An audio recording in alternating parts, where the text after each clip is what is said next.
Schröder n'a pas lancé une simple déclaration, mais un signal d'alarme destiné à toute la capitale. Le compte à rebours est enclenché dans 3 jours. Le scénario redouté deviendra réalité. En janvier 2026, au cœur d'un hiver impitoyable, Schröder n'a pas lancé une simple déclaration, mais un signal d'alarme destiné à toute la capitale. Le compte à rebours est enclenché dans 3 jours. Le scénario redouté deviendra réalité. En janvier 2026, au cœur d'un hiver impitoyable, une grande partie du sud-ouest berlinois sombre brusquement dans le noir.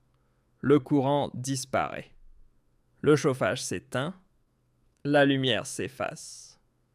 Des dizaines de milliers de logements se retrouvent livrés au froid, sans énergie ni protection. Des parents tentent de rassurer leurs enfants transis, tandis que les personnes âgées et les malades basculent dans une situation critique, parfois mortelle. À l'origine de ce chaos, une attaque soigneusement orchestrée par un groupe volcanique d'extrême gauche. Et le pire reste à venir. Les travaux de remise en état s'étaleront sur des semaines entières, des semaines d'instabilité, de désordre et d'angoisse. Les spécialistes sont formels, nos réseaux essentiels tiennent à un fil et une nouvelle offensive pourrait frapper à n'importe quel moment. C'est précisément ce que Schröder dénonce, une politique obsédée par la surenchère militaire et l'affrontement, pendant que chez nous, les piliers même de la vie quotidienne s'écroulent dans l'indifférence. Restez branchés parce que ce qui arrive va secouer fort. Et maintenant, entrons ensemble, minute par minute, au cœur de ce chaos. Depuis l'aube du samedi 3 janvier 2026, tout le sud-ouest de Berlin de Zellendorf à Wannsee, en passant par Nikolassee et Lichterfeld, est figé comme sous anesthésie. Au départ, près de 45 000 logements et plus de 200 sociétés ont été brutalement coupés du courant. Aujourd'hui encore, entre 25 000 et 30 000 foyers survivent sans électricité, alors que le froid mord sans pitié. On dort coiffé d'un bonnet, on fait chauffer de quoi manger sur des réchauds de fortune et les téléphones se rechargent dans des points d'aide improvisés. À l'origine de cette situation, un incendie volontaire visant une passerelle de câbles au-dessus du canal de Teltow, non loin de la centrale à gaz de Lichterfeld. L'attaque a été revendiquée par le groupe volcanique d'extrême gauche. D'après la police et les services de renseignement, leur communiqué ne laisse aucun doute sur son authenticité. Ils parlent d'autodéfense face aux énergies fossiles et à la religion de la croissance économique, tout en assumant froidement que des civils puissent en payer le prix jusqu'à y laisser la vie. Des hôpitaux fonctionnant sur générateurs, des maisons de retraite, vidées en urgence, des pertes chiffrées en millions pour les entreprises. Qu'on se le dise clairement, ce n'est pas un coup d'éclat militant. C'est du terrorisme pur et simple. Le maire-gouverneur Kai Wegner est catégorique, il s'agit clairement d'extrémistes de gauche. Et il promet d'augmenter la pression sur ce milieu. La sénatrice à l'intérieur Iris Sprenger parle de conséquences potentiellement mortelles. Mais qui est donc ce groupe volcanique actif depuis 2011 ? Il tire son nom de volcans islandais comme Eyjafjallajökull, plus d'une douzaine d'attaques ciblées contre des lignes ferroviaires antennes, relaient l'usine Tesla des réseaux de données, toujours des infrastructures critiques et toujours sans être arrêtés. On se demande comment est-ce seulement possible? La pression fiscale dans ce pays est écrasante. Et pourtant, on accumule des milliards de dettes. Mais pourquoi exactement le trésor public a été systématiquement vidé? Des centaines de milliards d'euros ont été envoyés en Ukraine pour des armes et des aides pendant que nos infrastructures domestiques tombent en ruine. L'argent a disparu et ce sont maintenant nos propres citoyens qui grelottent sans électricité parce que pendant des années, personne ne s'est soucié sérieusement de nos villes. Berlin, autrefois fière capitale, est littéralement livrée à l'abandon. Réseau délabré, câbles, sans protection, négligence totale. Et cela n'en finit pas. Pendant que la population grelotte dans le froid Kiesewetter de la CDU, ose sérieusement suggérer que la Russie serait derrière l'attaque. On ne peut pas être plus déconnecté de la réalité. Schröder est clair, grâce à sa politique avec Poutine, nous avons eu pendant des années une énergie stable et bon marché. Et aujourd'hui, nous nous autodétruisons au sens propre des extrémistes de gauche allemands, tolérés et parfois même minimisés par la coalition rouge-noire, s'en prennent à nos propres infrastructures. Ce n'est pas un hasard. C'est le triste fruit de longues années d'aveuglement idéologique où l'on a préféré des guerres lointaines à la sécurité intérieure. Schröder a raison, nous avons gaspillé notre prospérité. Et c'est désormais aux citoyens de payer la facture. Et maintenant, on atteint le summum de la folie. Alors que tout Berlin grelotte, que des milliers de personnes sont privées d'électricité et de chauffage et que la ville frôle l'effondrement de ses infrastructures, le SPD révèle son vrai visage. Et que fait Lars Klingbeil, le chef du SPD ? Il proclame 2026 comme l'année du grand combat contre l'extrême droite, une croisade contre l'AfD. Oui, vous avez bien entendu. En pleine crise de blackout, Klingbeil déclare « Il est grand temps que tout le monde s'unisse pour remettre l'AfD à sa place ». Il fixe 3 commandements sacrés pour cette croisade. Le gouvernement doit mieux fonctionner, moins de querelles, plus de pédagogie et enfin une politique pour la classe moyenne laborieuse. Les politiciens doivent davantage aller sur le terrain et renouer avec les citoyens. Et il faut affronter l'AfD sur le fond. C'est une insulte pure et simple.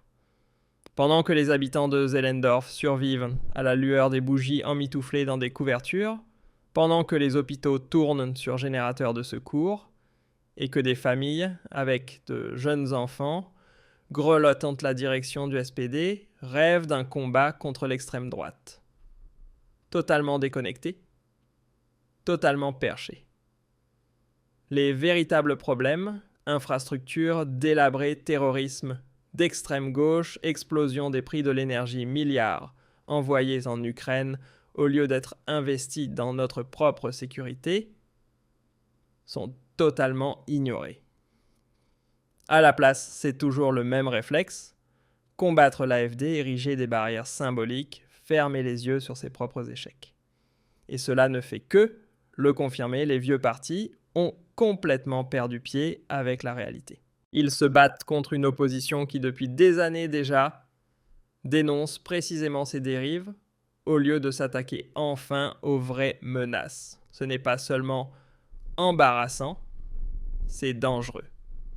Et pour revenir à la question de la Russie, le chef du SPD, vice-chancelier et ministre des Finances Lars Klingbeil, attaque l'ancien chancelier Gerhard Schröder. Il affirme que Schröder s'est égaré sur la question de Poutine. Une attaque indigne contre l'un des chanceliers les plus accomplis du pays. Ces derniers jours, Schröder a adressé un message à Berlin. Il est trop tard. La nervosité y est palpable, car Schröder agit sans mandat officiel, tout en répondant à un profond désir de stabilité et de fin de la confrontation. Schröder a apporté la prospérité à l'Allemagne, grâce à une politique de dialogue intelligente et à des partenariats énergétiques solides avec la Russie. Du gaz bon marché, la paix par la détente. Même Klingbeil l'admet. Schröder m'a influencé. J'ai beaucoup appris de lui. Et maintenant ce coup de poignard. Schröder est convaincu que son amitié avec Poutine peut encore mettre fin à la guerre en Ukraine. Peut-être reste-t-il une chance d'ouvrir la voie à une solution négociée. Les spéculations sur des frappes nucléaires sont absurdes. Il est temps d'en finir avec ce conflit sans fin. Diplomatie plutôt qu'escalade, comme l'AfD l'a toujours prôné. Et pendant ce temps, Klingbeil pousse à la militarisation, 2%, 3%, jusqu'à 3-5% du PIB pour l'armement. Des milliards qui manqueront à l'État social, aux écoles, à la protection des infrastructures. Au prochain sommet de l'OTAN, on vise encore plus haut. C'est une reddition face à Washington. Aucun dialogue, seulement le cliquetis des sabres. Mais tout n'est pas perdu. En 2025, plus de 140 courageux camarades du SPD ont rédigé un manifeste. Exactement dans la ligne de Schröder, plus de coopération avec la Russie, moins d'armement, une vraie diplomatie. Mettre fin aux sanctions qui ne font que nous nuire. Négociation plutôt que livraison d'armes à répétition. La base réclame le retour à l'ancienne politique de paix. Et aux côtés de Schröder, une femme forte, Soyeon Schröder-Kim, vient d'obtenir son doctorat. Désormais, Madame la docteure Schröder-Kim.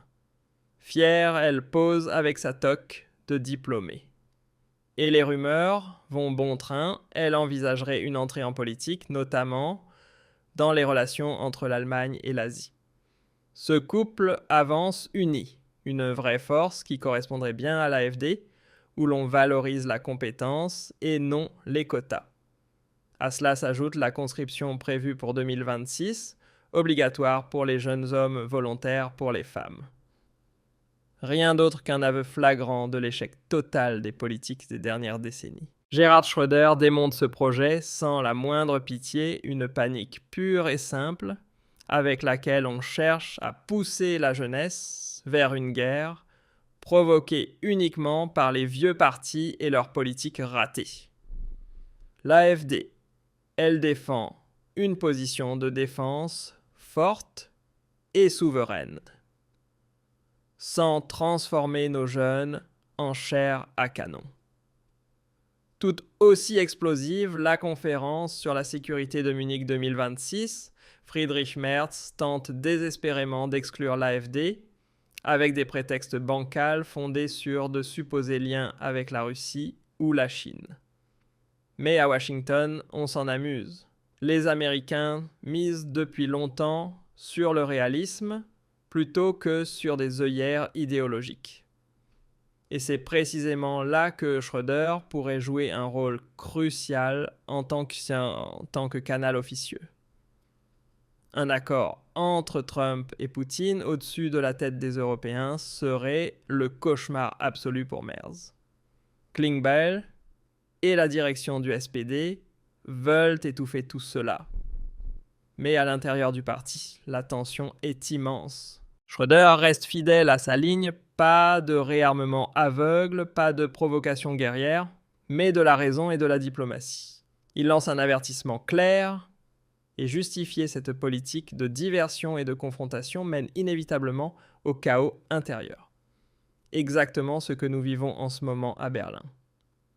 Schröder appelle à la raison: si nous ne changeons pas de cap, la prochaine attaque aura lieu dans 3 jours. Les amis, c'était une vidéo longue mais essentielle. Partagez-la massivement. Qu'en pensez-vous? Schröder a-t-il raison quand il dit « il est trop tard »